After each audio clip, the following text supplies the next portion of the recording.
ओम श्री राधा कृष्णाभ्याम नमः। श्री जयदेव कवि विरचित श्री गीत गोविंद 8वां सर्ग 17वां प्रबंध। कामाग्नि के प्रभाव से अत्यंत क्षीण हो गई है देह जिसकी, ऐसी वे वृषभानु नंदिनी राधा विरह की वेदना से पृथ्वी पर शयन करती हुई उस रात्रि को व्यतीत करती हुई तदनंतर प्रातः काल श्री कृष्ण चंद्र जी महाराज राधा जी के कुंजवन में स्वयं उपस्थित होकर अत्यंत नम्र भाव को धारण किए राधा के चरणों में अनेक प्रकार की विनती करने लगे। परंतु श्री कृष्ण के शरीर में काम भोग के अनेक चिन्ह देखकर श्री राधा जी ईर्ष्या सहित वचन बोली। श्री राधा जी ने कहा कि हे माधव, मैं आपसे विनती करके कहती हूँ कि ये बड़ी लज्जा की बात है कि तुम हमसे छल युक्त धूर्तता की बातें करते हो कि सिवा मेरे अन्य कोई गोपी प्रिय ही नहीं है। तो ये आज प्रत्यक्ष हो रहा है कि रात्रि के जागरण से तुम्हारे दोनों नयन लोहित राख को धारण कर रहे हैं और ये नयन आलस्य के लिए मुद्रित भी हो गया है। तुम्हारे इस विकार से नवीन प्यारी को और अनुराग के प्रमाण भी लक्षित होते हैं। इससे छी बड़े अफसोस की वार्ता है कि अच्छा ये मन में कहकर जिस कामनी के प्रेम सरोवर में मग्न होकर रात्रि को पवित्र किया है, उसी से तुम्हारा ये विवाद दूर हो जाएगा। हे माधव, आज आपके द्वारा रमणी के काजल रंजित नयनों के चुम्बन करने से आपके ये लाल वर्ण वाले अधरोष्ट नील वर्ण के होकर सर्व शरीर के सदृश काले हो रहे हैं और आपके रूप की छवि में कामदेव के बाण सदृश नखों के प्रहार भी प्रतीत हो रहे हैं।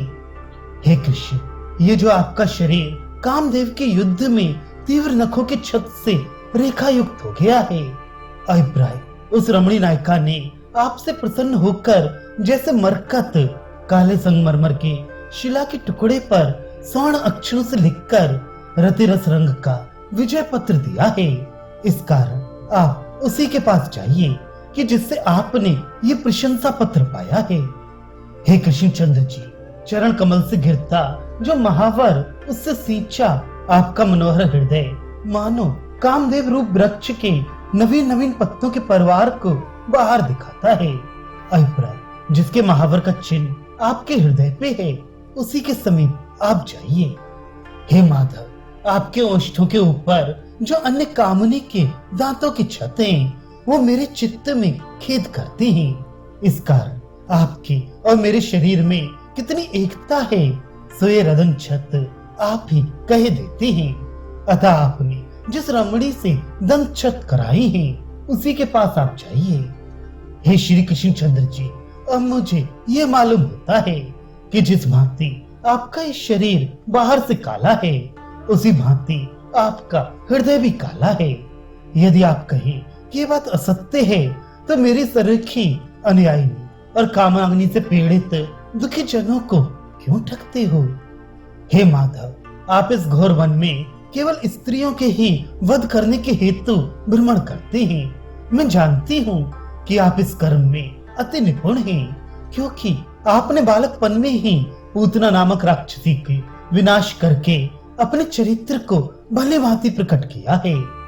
हे सकल गुण निधान पंडित कर, श्री जयदेव कवि निर्मित संभोग श्रृंगार रस से वंचित खंडिता नायिका के विलाप को श्रवण करो, कारण कि श्री कृष्ण चरित्र मेरा स्वर्ग में भी दुर्लभ है। श्री राधा ने पुनः कहा कि हे माधव, आज आपकी मूर्ति को देखकर मेरे हृदय में बहुत काल बाद प्रेम भंग भय उपस्थित हुआ है। सदैव से मैं ये सुनती आई हूँ कि परस्पर प्रेम भाव बढ़ाने वालों का प्रेम कदापि नहीं टूटता। सो आपने वह लीक तोड़ दी, अर्थात प्रेम का विनाश कर दिया, और उसी कारण लज्जा और दुख ने मेरे को आश्रय किया है। कारण कि आपका हृदय आपके नूतन प्रेमिका के चरण गलित महावर के रस से चिन्हित हुआ है। अभिप्राय यह है कि इतनी प्रीति नायिका ने आपकी की, परंतु उसे भी छोड़ मेरे पास आई हो।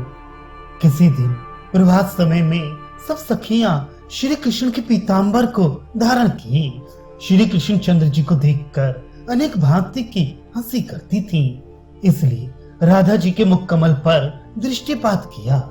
ये व्रज कुमार की लीला समस्त जगत को मंगल करे।